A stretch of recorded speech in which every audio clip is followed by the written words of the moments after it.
Good morning, sir. This is John Lee Tupas from G2F-1, and I would explaining about the topics of effect of bilging and permeability on the stability of the ship.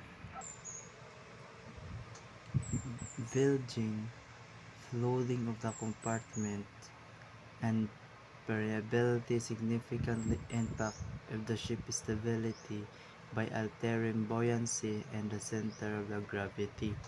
When the compartment is bilged, the ship loses buoyancy, causes an increase in draft and a potential shift in stream. Permeability, the fractions of the compartment's volume that can be flooded, determines how much buoyancy is lost, influencing the overall impact on the stability.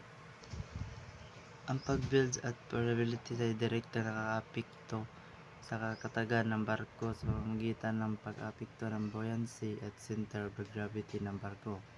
Binababawasan ng pag-build ng buoyancy pagtaas ng draft, ang pagtayong distansya sa pamamagitan ng kilya at waterline, at potensyal na pagbabago ng stream, ang kakaiba sa pamamagitan ng forward at aft and draft.